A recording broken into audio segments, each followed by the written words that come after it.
Alhamdulillah, kita bersyukur kehadirat Allah Subhanahu wa taala.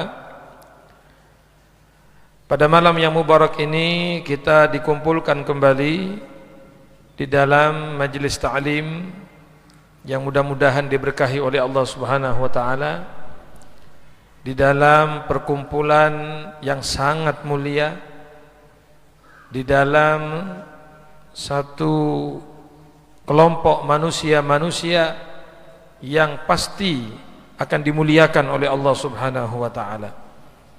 Tidak ada satupun di antara orang yang hadir di majelis seperti ini yang sia-sia, tidak ada. Semuanya beruntung. Semuanya beruntung, semuanya mendapat pahala. Walaupun seandainya awalnya masuk ke masjid untuk mencari orang lain gitu ya, niatnya ke masjid mencari orang, begitu masuk ke masjid kok ada pengajian, ikut duduk, pahala dapat, Masya Allah. Padahal niatnya apa? Ingin mencari orang, ingin mencari temannya di masjid. Kok kebetulan ada pengajian, duduklah dia di majelis sambil menunggu temannya tadi itu, tetap orang itu dapat pahala, Masya Allah.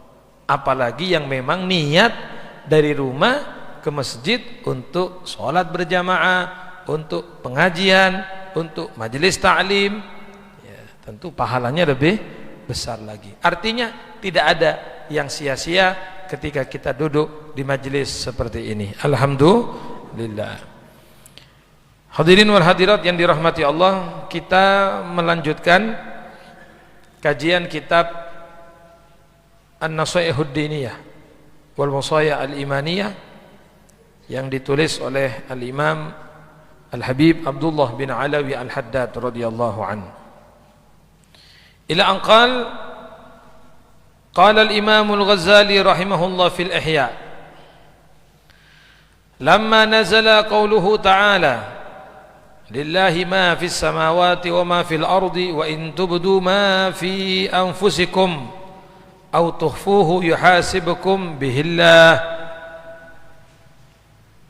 شق ذلك على أصحاب رسول الله صلى الله عليه وسلم ورضي الله عنهم فجاءوا إليه وقالوا يا رسول الله كلفنا ما لا نطيق. Al-Imam Abu Hamid Muhammad Al-Ghazali rahimahullah, beliau mengatakan dalam kitab beliau yang sangat masyhur, ya, bahkan kitab ini disebut U'jubatuz Zaman, keajaiban zaman, keajaiban masa, ya.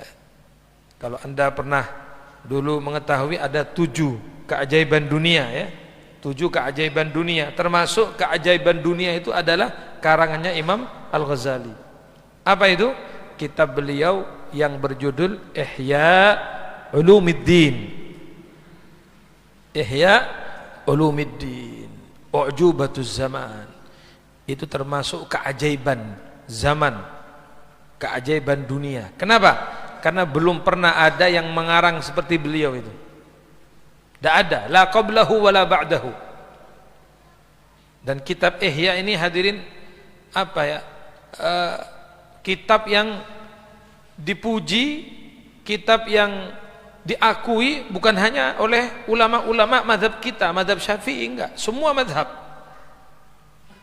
mengakui akan bagusnya, hebatnya kitab Ihya Ulumuddin, ya. Al-Imam Al-Ghazali sendiri adalah pengikut mazhab Imam Syafi'i, ya kan? Imam Al-Ghazali itu pengikut mazhab Imam Syafi'i, tetapi karya beliau yang sangat monumental tadi, yaitu Ihya Ulumuddin, diakui oleh seluruh mazhab. Itu saking hebatnya, saking hebatnya kitab Ihya Ulumuddin, ya. Bahkan Al-Imam Abdurrahman Segaf mengatakan, man lam yagra'il Ihya laisa lahu haya. Orang yang tidak ngaji kitab Ihya, orang yang tidak mau baca kitab Ihya, itu orang tidak punya malu katanya. Tidak punya malu dia hidup di dunia tapi nggak mau ngaji kitab Ihya. Artinya saking hebatnya.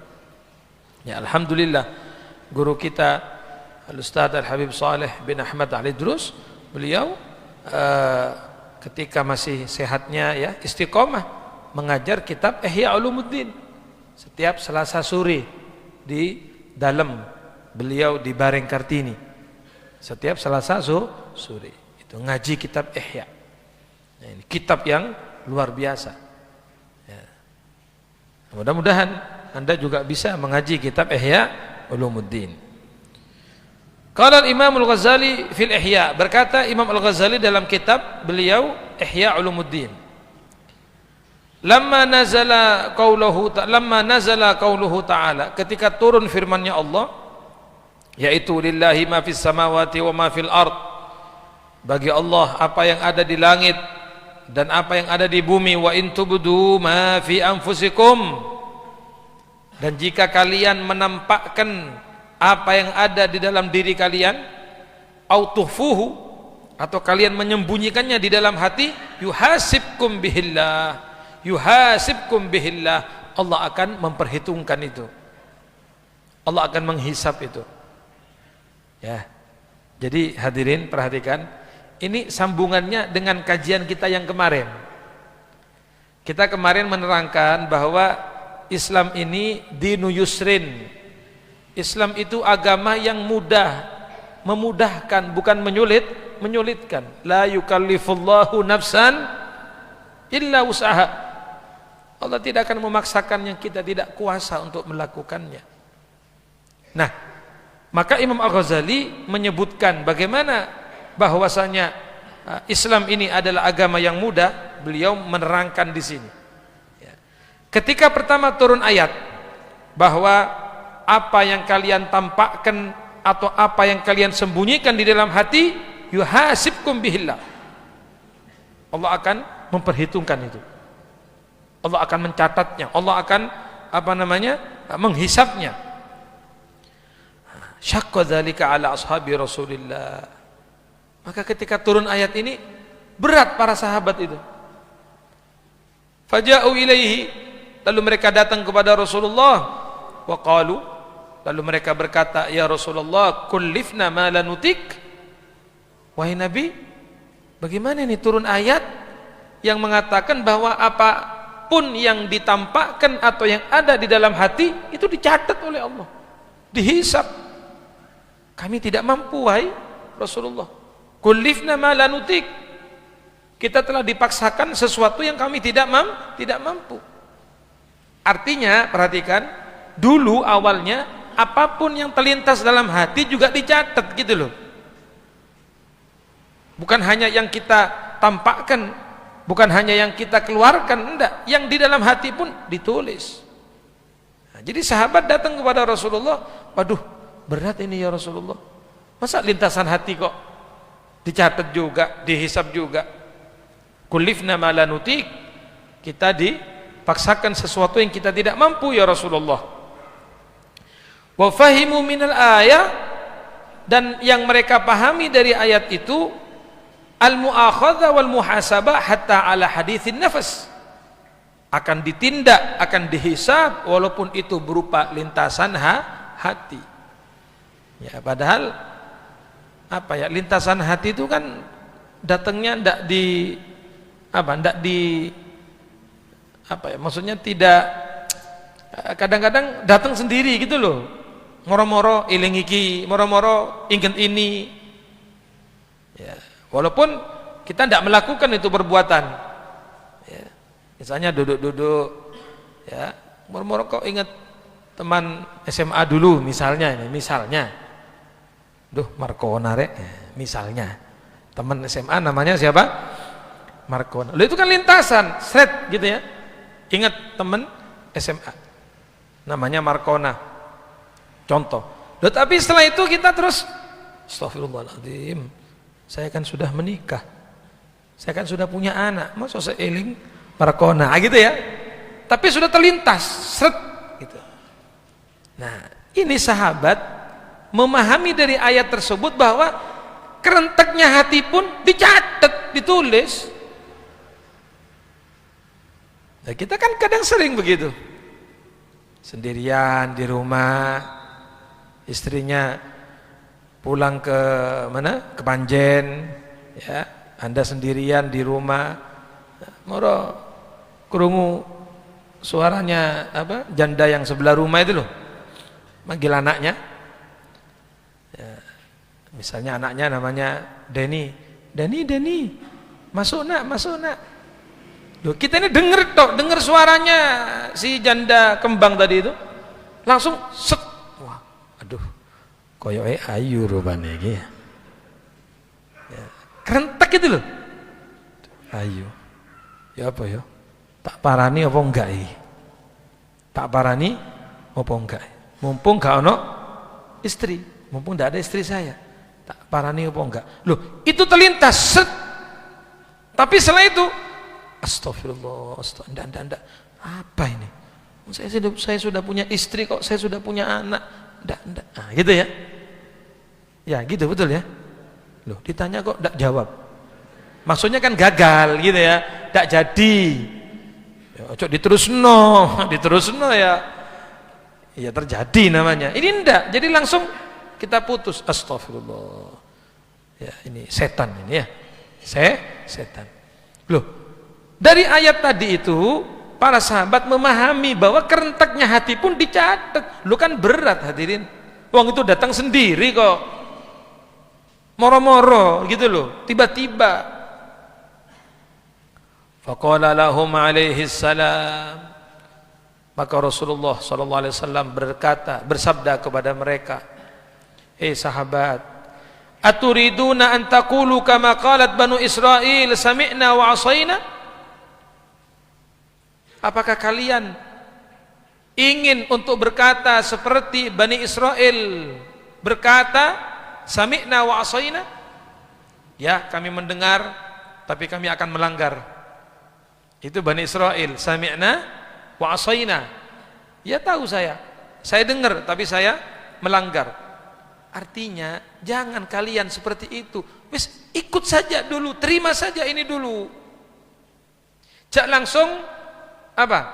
Jangan langsung demo gitu loh. Jangan langsung kita protes. Tunggu dulu. Terima dulu. Walakin qulu sami'na wa ata'na. Kalian katakan, kalian bilang sami'na wa ata'na. Ya Allah, kami dengar, kami taat. Kami dengar, kami patuh ya Allah. Ghufranaka rabbana wa ilaikal masir. Akhirnya para sahabat ketika sudah diberi nasihat oleh Rasulullah, faqalu dzalik, maka mereka berkata sami'na wa ata'na ghufranaka rabbana wa ilaikal masir. Fa anzalallah, maka turun.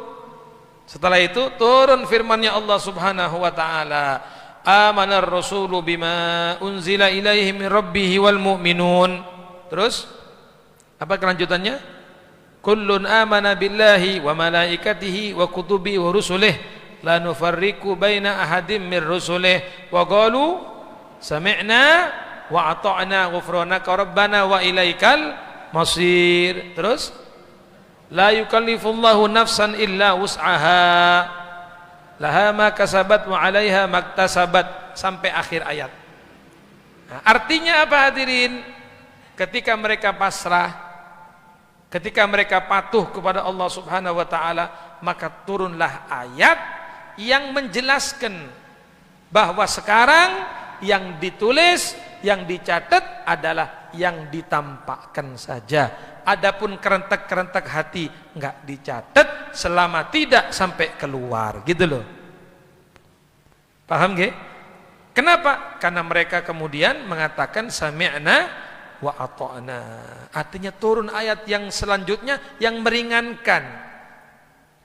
Ya, insyaallah semua semua hukum, semua ajaran Islam ini semuanya meringankan hadirin. Kalau kita benar ya belajar, kita tahu hukum-hukum syariat, tidak ada yang berat. Apa yang berat coba? Apa hukum yang berat? Tidak ada. Hanya manusianya saja yang merasa itu berat. Loh Beb, kalau saya tidak sholat 2 tahun, disuruh qadha 2 tahun, sholat kan berat. Loh, yang bikin berat siapa? Betul?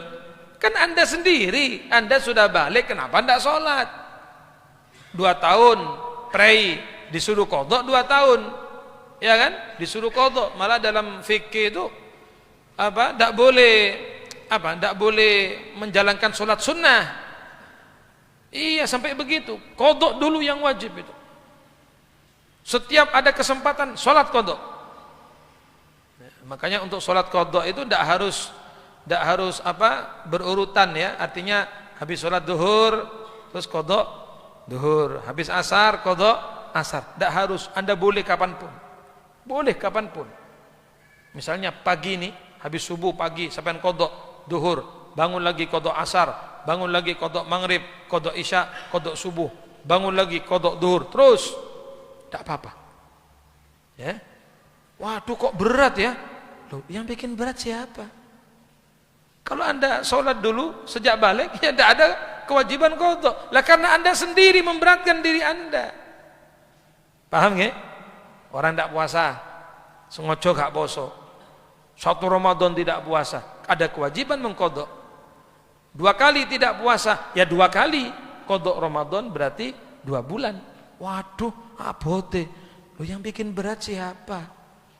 Anda tidak puasa Ramadan, maka wajib mengqadha. Anda sendiri yang membuat berat. Nggih, paham ya? Tidak ada ajaran berat itu, tidak ada. Kalau kita belajar fikih ya, semua ahkam, semua hukum itu pasti ada perkecualian. Pasti ada perkecualian. Untuk apa? Untuk meringankan. Untuk meringankan. Contoh, orang yang musafir, ada rukhsah, ada keringanan, boleh menjamak sholat. Betul? Boleh menggoser. Menggoser itu meringkas. Jadi yang 4 rakaat jadi berapa? 2. Yang 3 jadi berapa? 1,5. Boleh. Masa ada goser 3 rakaat? Tidak ada. Jadi yang goser itu adalah sholat rubaiyah, sholat yang 4 rakaat jadi 2 rakaat. Loh, ini kan rukhsah sudah. Allah memberi kemudahan kepada Anda. Jadi tidak ada alasan saya ini musafir, saya melakukan perjalanan jauh, jamak, goser, atau digabung sekali, jamak dan goser. Enak kan? Sudah dikumpulkan lalu 2 duhur 2, asar 2. Lu kan nyaman sampean. Itulah keringanan. Semua ada rukhsah, semua ada keringanan. Ya. Subhanallah. Makanya hanya kita ini sendiri yang membuat berat, hadirin. Berat tibi, repot tibi, meruwet tibi. Iya. Coba jalankan ibadah dengan baik, tidak ruwet. Betul? Nggak ada ruwet. Anda sholat tepat waktu, Ramadan, waye poso, waktunya bayar zakat, enak. Yang sudah wajib haji, berangkat. Wajib umroh, berangkat, sudah. Loh, kita ini yang kadang bikin ruwet sendiri, kewajiban ditinggal. Yang fardu tidak dikerjakan, akhirnya wajib mengqadai, gitu loh. Hati-hati, jangan mengatakan agama Islam ini berat, agama Islam berat. Tidak ada agama Islam berat, tidak ada. Ya. Nabi SAW bersabda, yassiru wala tu'assiru. Gampangkan, jangan dipersulit. Jangan dipersulit, Masya Allah.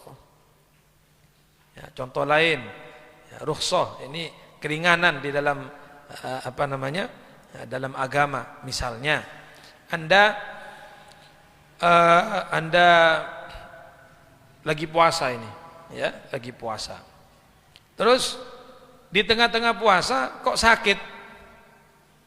Di tengah-tengah puasa kok sakit? Aduh, kok saya kayak mah saya kumat ini. Mah saya kumat ini. Saya kalau diteruskan bakal sakit parah. Karena pengalaman dulu sampai masuk rumah sakit begini-begini. Ya sudah, mokel. Bukan keringanan namanya, mokel, batalkan. Ya tinggal nyatet berapa hari gitu aja. Nanti kalau sudah sembuh setelah Ramadan tinggal diqadha dikodoi. Lu kan tidak berat. Malah tidak boleh loh. Tidak, saya mau paksa puasa. Paksa.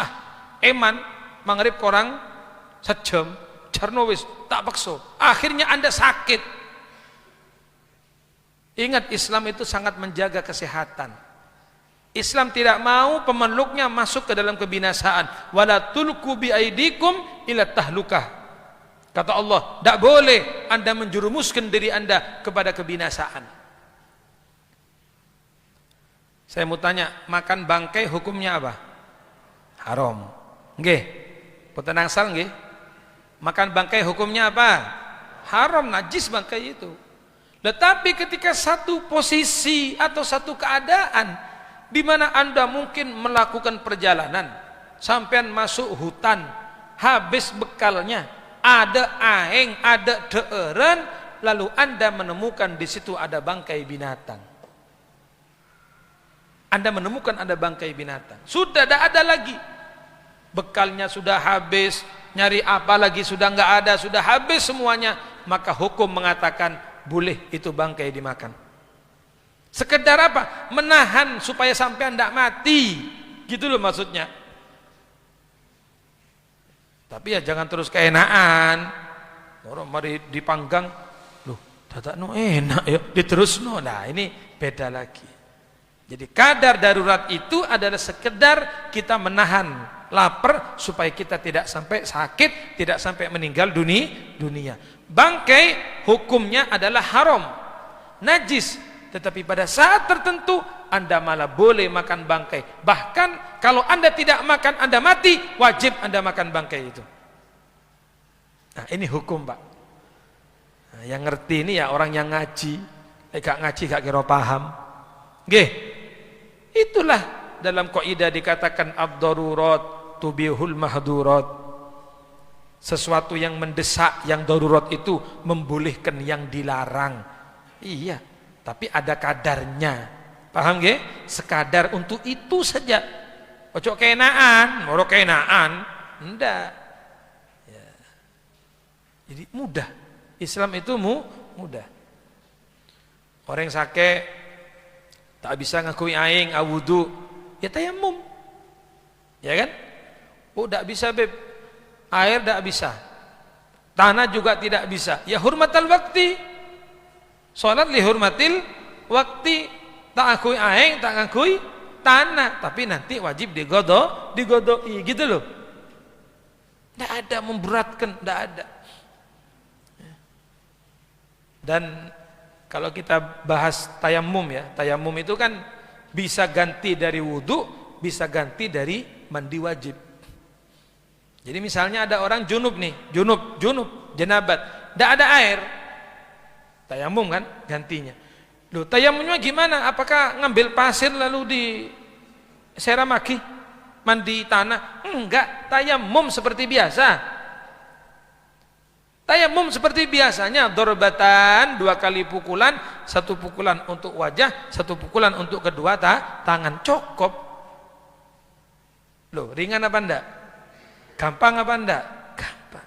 Itulah agama Islam. Jadi kalau ada yang ngomong Islam berat, ya orang itu yang memberatkan. Ya, makanya kalau kita ngaji seperti ini, kita jadi paham. Nggih? Oh iya, begitu ya. Iya. Tayamum biasa. Jangan membayangkan tayamum untuk ganti mandi junub lalu pasirnya dibuat mandi. Enggak, tayamum seperti biasa. Cuma hanya beda niat saja. Kalau niat yang pertama untuk menggantikan wudu, nah ini untuk menggantikan apa? Mandi besar. Tapi kalau tayamum nanti wajib niatnya listibahatis shalah. Nah, itu diterangkan di dalam fikih. Artinya pasti ada kemudahan. Perempuan haid, ya kan, tidak sholat, malah haram kalau dia sholat. Lu kan keringanan, ya sebab ya selain apa itu darah kan, ya. Nah, orang yang haid itu biasanya sakit, ya kan, apalagi yang awal-awal pertama-tama kan apa namanya sampai darahnya itu bisa hitam, bisa. Jadi kadang-kadang badan itu sakit. Maka diberi keringanan, tidak usah Sholat. Lu kan enak. Enak Bu ya? Loh, ibu-ibu ada apa enggak ini? Kan enak Anda haid tak sholat ya? Iya. Dan tak wajib qadha. Tak wajib qadha. Perempuan haid misalnya biasanya 7 hari ya haid. Ya sudah. Nanti kapan sudah suci, mandi, ya kan? Wudu baru sholat. Loh yang 7 hari haid tak wajib diqadha'i. Nah, jadi perempuan itu kalau haid tak boleh sholat malah ya, tak boleh sholat dan tak wajib mengqadha'i. Loh kan enak. Nah itu bagi perempuan. Ya karena wanita haid kadang-kadang sakit juga. Sakit hadirin. Panas kadang-kadang ya, demam. Ya gara-gara haid tadi itu. Ibu-ibu lebih paham. Kadang cenut-cenut kakinya itu. Ya. Sudah tahu haid, sing lanang jaluk ai. Wis. Ya. Lah iya, yang ngerti kan yang perempuan. Engkau tak bisa Mas. Haid Mas, gak ngurus. Enak gak ngurus. Kok gak ngurus? Haram, tak boleh. Ya. Makanya kita ini suami-suami ya kalau suatu saat istrinya ngambul, istrinya muring-muring, sampean sabaro. Nggih? Tuh gak kira jawab ya, gak kira jawab apa. Nggih Pak nggih? Nggih napa? Nggih napa? Sabar, ongguan. Loh karena perempuan kadang kalau haid suka ngamuk-ngamuk memang. Tanya sama ibu-ibu ini. Ya Bu ya? Iya kok. Iya, ngamuk karepe dhewe. Loh karena ndak enak gitu loh. Keluar darah terus ya apa? Ndak enak memang. Ya, ini bapak-bapak kan ndak tahu ngerasakno sampean. Coba haid sampean ada bingung. Duh, kok metu jadi. Ayo, ndak bingung sampean. Loh, ndak enak, perempuan haid itu ndak enak. Loh makanya kalau suami kita, istri kita kok ngambul, muring-muring, sampean sabar. Lagi haid ini. Dek, apa? Lagi haid ya? Iya. Oh ya wis. Terus no ya. Sampean sing lanang sabar. Sabar sudah. Masya Allah. Wanita itu sunnatullah ya. Ibu-ibu itu sudah sunnatullah. Haid itu sunnatullah. Ya, makanya enggak usah kita minteri. Ya, enggak usah minteri syariat lah. Enggak, saya enggak mau haid. Hanya minum, ada kan orang minum obat, minum apa, ada mau haid, kepingin suci terus. Enggak bisa, Anda itu sudah diciptakan begitu sama Allah. Akhirnya kadang-kadang kalau kita memaksakan diri ya, ibu-ibu minum apa supaya haid, itu nanti akhirnya berpengaruh, haidnya nanti bisa apa? Berubah, ya kan? Akhirnya campur aduk, akhirnya bingung lagi, ruwet. Ya sudah, torot badan, wis itu sudah sunatullah begitu ya sudah. Ibu-ibu yang alhamdulillah apa normal rahimnya metengan tok ae ya ngandung tok enggak apa-apa ya. Sampai tetangga-tetangga itu heran wong iki ya apa pokok ben tahun mana lu enggak apa-apa punya suami kok sewot sampean. Lo yang bingung kalau ada punya suami ngandung itu baru. Lo ini punya suami kok walaupun tiap tahun apa mana ya tidak apa-apa kan bu ada suaminya ya. Anu ta bebek kakean lo kakean kok urus kok sampai sing ngurus mosok senom anak wis 7 lo kenapa itu rezeki dari Allah Subhanahu wa taala torot ya subhanallah. Makanya ini saya sambungkan ya, makanya derajat ibu itu kenapa sih kok lebih tinggi dari bapak? Ya, artinya derajat untuk kita berbakti kepada ibu itu lebih tinggi daripada bapak. Ya karena tadi itu wanita ada haid, engko lek meteng ya opo. Ya kan? Habis ngelahirkan ada darah apa? Nifas sampai 2 bulan hadirin keluar darah. Sampai 2 bulan paling lama nifas. Makanya jangan suka melecehkan kaum wanita, jangan merendahkan kaum wanita. Ingat, Anda lahir dari seorang wanita. Itu aja dipikirkan. Jangan merendahkan istrinya, jangan meremehkan wanita karena kita lahir dari seorang wanita. Bahkan Nabi SAW menyebutkan ya bahwasanya kalau ada perempuan ya sampai meninggal dunia karena melahirkan itu syahid. Meninggalnya mati syahid. Loh iya. Ada kan orang perempuan melahirkan sampai meninggal? Ada kan? Ada, karena kehabisan darah mungkin atau karena bagaimana, ya kan? Sampai meninggal demi anaknya.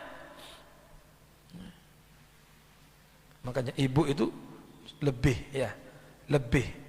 Bukan kita tidak bakti kepada bapak, enggak, tapi ibu lebih. Ya.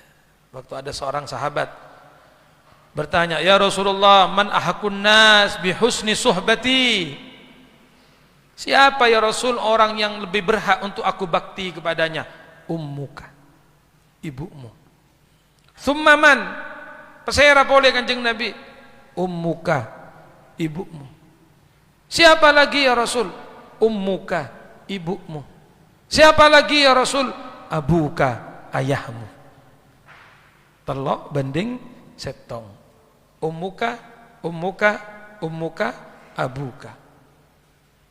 Jangan mengatakan, oh Nabi tidak adil, kenapa kok ibu disebut 3 kali, bapak kok 1 kali. Itu karena Nabi paham. Nabi lebih mengerti bagaimana beratnya seorang ibu. Hamil Anda, menyusui Anda, menggendong Anda, nyusu sampai 2 tahun. Ayo, apa tidak berat ibu kita? Sampai panas badannya, makan harus diatur. Kalau kurang makan, akhirnya asinya kurang baik, kan begitu. Sampai ibunya kurus. Ini bapaknya masuk ngurus ah, gak kira. Pokok mare atau lor tinaki. Hah? Ya kan gitu bapak itu. Pokok mare apa? Mare apa? Mare atau lor, mare tinaki. Baru mare ngandung, alhamdulillah, wes. Wes gak ngurus. Ya Allah. Yang sakit siapa? Yang hamil siapa? Nah, jadi ibumu, ibumu, ibumu baru ayahmu. Itu sangat benar sekali. Sangat benar sekali. Ya Allah. Ada satu cerita hadirin. Jadi di satu rumah sakit ada ibu mau melahirkan. Ya, mau melahirkan. Karena keadaan darurat, dokter ini harus operasi, harus mengoperasi. Kata dokter, ini harus saya operasi. Ini keadaan darurat. Dan salah satu katanya, lek kak anak sing selamat atau ibunya yang selamat. Ya, enggak tahu apa masalahnya, pokoknya dokternya bilang begitu. Akhirnya dokter tidak mau langsung bertindak sebelum izin dari suaminya, kan gitu biasanya, izin keluarga gitu loh, tanda tangan keluarga. Dipanggil suaminya. Kata dokter, "Pak, ini mohon maaf karena keadaan yang darurat ini, mendesak. Pilih salah satu." Loh, maksudnya apa, Dok? Ya enggak bisa, harus salah satu. Entah ibunya yang selamat atau anaknya yang selamat. Loh, si bapak ya langsung, "Yo, istri saya yang selamat." Kalau anak meninggal bisa ke bayi boleh. Hah? Ini yang setia ya, yang setia sama istri. "Jangan Dok, saya sayang sama istri saya." Enggak. Kalau anak saya meninggal bisa ke bayi boleh. Padahal kalau istrinya mati kan bisa bini boleh, ya kan? Saking tak ngocak. Ini tolong diedit nanti ini ya, ini masuk YouTube ini kan? Iya. Tolong operator ya. Diedit ini loh, awas loh. Istri saya juga ngelihat ini. Tanda tangan suaminya. Sudah ya, tanda tangan. Oke. Artinya kepingin istrinya yang selamat, anaknya meninggal, tidak apa-apa. Sudah, sebelum operasi, dokternya ke ibu ini juga sama gitu loh, ingin supaya objektif lah. Ya, Bu, maaf karena kejadian gini, jadi salah satu ibu yang selamat atau anaknya yang selamat. Kalau suami ibu, ini tanda tangan. Yang penting ibu selamat. Anak meninggal, tidak apa-apa. Nangis itu si ibu tadi. Enggak dok. Jangan dokter, jangan. Biar saya mati, tidak apa-apa. Yang penting anak saya selamat. Tidak apa-apa. Biar saya mati, tidak apa-apa. Saya ingin anak saya hidup. Saya ingin anak saya menghirup udara dalam dunia ini. Enggak apa-apa, saya mati, enggak apa-apa. Loh, bingung dokter. Loh ya apa lagi? Yang suami kepingin istrinya yang hidup, si ibu kepingin anaknya yang hidup. Subhanallah, kuasa Allah Ta'ala. Selesai operasi, dua-duanya hidup, hadirin. Dua-duanya selamat, si ibu selamat, anaknya juga selamat. Itulah kekuatan seorang ibu. Ya, tidak bisa. Ini tidak bisa digantikan sudah. Ya, ibu tidak bisa digantikan. Subhanallah. Makanya sekali lagi, ibu, baru bapak. Ummuka, baru abuka. Allahumma shalli ala Muhammad. Mudah-mudahan yang orang tuanya masih hidup panjang umur insyaallah. Sehat wal afiat insyaallah. Amin. Ya, kesempatan kula panjenengan untuk mendapatkan surga hadirin. Kesempatan mendapat surga. Huma jannatuka au naruka. Waktu Nabi ditanya, "Ya Rasulullah, orang tua itu bagaimana kedudukannya?" Orang tua, bagaimana kedudukannya ya Rasulullah? Beliau mengatakan, "Huma jannatuka au naruka." Orang tuamu entah menjadi pintu menuju surga atau pintu menuju neraka. Artinya kalau Anda bakti, Anda nyenangkan orang tua, membahagiakan orang tua, surga sampean. Surga. Tapi kalau kita kebalikannya, menyusahkan orang tua, membuat ibu kita murka kepada kita, neraka. Perbanyak sholat Anda, perbanyak zikir Anda. Kalau ibu kita nggak ridho kepada kita, neraka hadirin. Tak bisa. Ampun pabanyak berjengah. Pabanyak sholat, pabanyak sujud sampai pecah cedah ke sampean. Tapi kalau kita nggak dapat ridhonya orang tua, surga haram. Surga tidak mungkin kita masuki hadirin. Ongkuan. Tapi kalau ada seorang anak misalnya ibadahnya biasa-biasa, sholatnya biasa-biasa, tapi dia bakti kepada orang tuanya, surga terbuka lebar untuknya. Iya. Makanya yang jadi ustadz, yang jadi ulama, cebong sombong. Kadang-kadang sudah pulang dari pondok, sudah jadi ulama, ibunya dimarahi terus. Umi ini apa sih? Mi, sholat kok gak tepak ngene iki. Salah Mi, sing bener ngene lho. Wis tuwek ae lho ngono. Pak, bapak iki bahlul jarene. Abi ini bahlul, gak ngerti. Sholat ngene lho Pak, sholat iku. Sing bener ngene lho. Jadi orang tuanya dibodoh-bodohin. Lupa dia. Lupa si anak. Ini anak bisa mondok dari mana? Gitu loh. Kita dulu bisa mondok, siapa yang biayai? Siapa yang bayar SPP-nya? Siapa yang daftarkan dulu di pondok? Mungkin apa enggak? Orang tua kita mungkin tidak mengerti ilmu. Kenapa? Tidak ada kesempatan ngaji. Tidak ada kesempatan untuk belajar. Waktunya dipakai nyari PC supaya anak bisa mondok. Kadang-kadang tidak ada uang ngutang kepada tetangga. SPP nunggak 3 bulan, ngencem datang ke ngutang Pak. Apa ngerti anaknya? Tidak ngerti anaknya. Di pondok pokok ngakan ngaji. Tidak ngerti kalau ayahnya, ibunya di belakang keliling nyari PC. Lalu sekarang sudah jadi alim, sudah mengerti, lalu menjelek-jelekkan orang tuanya, membodoh-bodohkan ibu bapaknya, lupa dia. Siapa yang memondokkan? Siapa yang bayar SPP-nya tiap bulan? Begitu hadirin. Paham ya? Orang tua kita.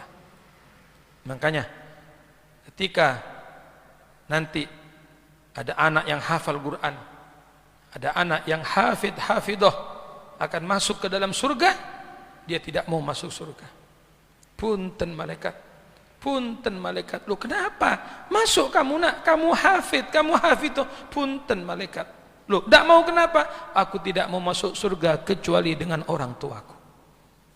Aku jadi begini karena ibuku, karena ayahku. Aku bisa belajar tahfidz ya karena orang tuaku malaikat. Aku tidak mau malaikat masuk surga tanpa orang tuaku malaikat, tidak mau. Aku jadi seperti ini juga karena orang tuaku. Sehari sarang malaikat, dicari sama malaikat.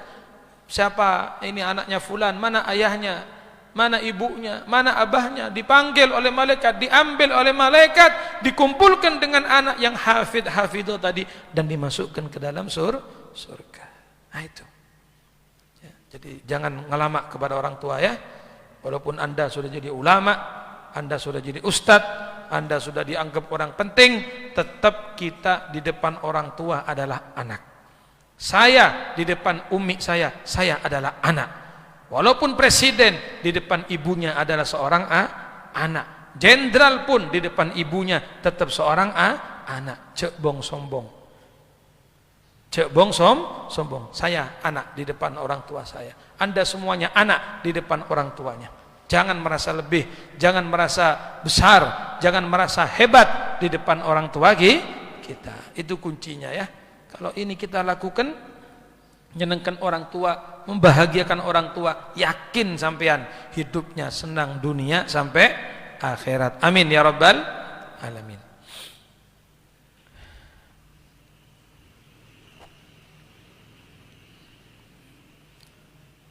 Fastajaba lahum wa khaffafa wa yassara wa rafa'al haraj falahul hamdu katsira. Nah, ketika para sahabat itu tidak protes, ya kan? Mereka mengatakan sami'na wa ata'na, maka kemudian turun ayat yang berikutnya untuk memberikan keringanan. Nah, apa keringanannya? Ya tadi itu. Ya kalau orang melakukan suatu perbuatan karena lupa, kelupaan, ya tidak ditulis. Atau karena tidak sengaja, tidak ditulis. Ya, itu berkatnya apa? Manut dhisik, manut dulu, ya sami'na wa ata'na ya Allah, manut dulu, ikut dulu gitu loh. Nanti baru turun keringanan dari Allah. Fastajaba lahum, Allah menerima harapan mereka, wa khaffafa, Allah memberikan keringanan, wa yassara, Allah memudahkan. Alhamdulillah. Wa bayyana dzalika alaihi salam bi qaulih. Dan juga Rasulullah sallallahu alaihi wasallam menjelaskan akan hal itu dalam hadisnya, tujuwizali an ummati al khata'a wan nisyan wa mastukrihu alaih. Ya, tolong perhatikan, penting.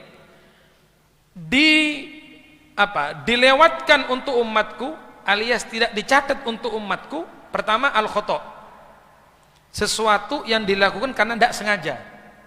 Ada hukumah karena tidak sengaja. Yang kedua, wan nisyan, karena lupa, kelupaan. Misalnya ada orang tidak sholat duhur, memang betul-betul kelupaan, ya, jam 4 baru ingat, loh saya tadi sudah duhur apa? Belum ya? Astagfirullah, kita apa jam duhur? Tidak apa-apa, lupa betul, tidak apa-apa. Begitu ingat langsung dia sholat duhur. Nah, jadi oleh Allah dilewatkan gitu loh. Satu, al-khata' karena tidak sengaja. Yang kedua, an-nisyan, kelupaan. Yang ketiga, wa mastukrihu alaih, kalau dia dipaksa. Jadi dia tidak berdaya, tidak punya kekuatan, dia dipaksa. Kamu harus ini, kamu minum ini, kamu, terus dia melakukan, itu tidak berdosa. Alias oleh Allah dilewatkan gitu loh. Tapi ingat, terpaksa betul. Kutu enak-enakan. Saya dipaksa berzina, lecek. Wong dipaksa berzina. Enggak, saya sebetulnya enggak mau. Terus ya saya dipaksa siapa? Setan. Lecek sampai keluar pas ngoceh paksa. Kan lecek. Ya. Hati-hati, jangan suka bikin anu sendiri ya. Ini yang betul-betul dia dipaksa. Enggak punya daya, enggak punya kekuatan. Nah, kemudian yang keempat, wa ma haddatsu bihi anfusahum. Apa-apa yang terlintas di dalam hati. Jadi ki aropah kerentek, ki aropah lintasan ateh tak sampai keluar. Ini kata catat. Yang hanya ada di dalam hati tidak dicatat, malam yagulu au ya'lamu au ya'malu, selagi tidak sampai keluar lewat ucapan atau lewat perbuatan. Artinya apa yang ada di dalam hati itu tidak dicatat, tidak ditulis. Ini berkat apa? Berkat sahabat tadi itu nunduk patuh kepada Allah Ta'ala, mengatakan sami'na wa ata'na. Maka dari itu hadirin yang dirahmati Allah, kalau anda dapat perintah dari guru anda misalnya, katakan dulu sami'na wa ata'na, jangan protes. Kamu berangkat ya ke Gunung Legi, gantikan saya ngajar, sami'na wa ata'na, wis. Jangan saya jangan berangkat. Kamu dakwah di Kepanjen, di sana ada pondok, di sana ada madrasah, madrasahnya Kiai fulan, mangkat engkih Kiai, mangkat. Sami'na wa ata'na. Nanti Allah akan memberikan keberkahan. Jangan protes. Kiai ngapunten, itu yang di sana ndak punya anak perempuan. Loh maksudnya apa? Kudu masalah rabi, kamu suruh ngajar di sana, ngomong ndak punya anak perempuan. Nah, jangan protes. Nanti tidak barokah. Nggih, mudah-mudahan Allah Taala memberikan barokah. Insyaallah ilmu yang kita pelajari jadi ilmu yang manfaat fid dunya wal akhirah. Mudah-mudahan guru kita Sayyidina Al-Ustaz Al-Habib Shalih bin Ahmad Al-Idrus dan juga ulama-ulama kita yang lain yang sedang sakit diberikan sehat wal afiat, diberi panjang umur oleh Allah Subhanahu wa taala, diberikan oleh Allah kesehatan yang sempurna, tamamal afiyah, dawamal afiyah. Amin ya rabbal alamin.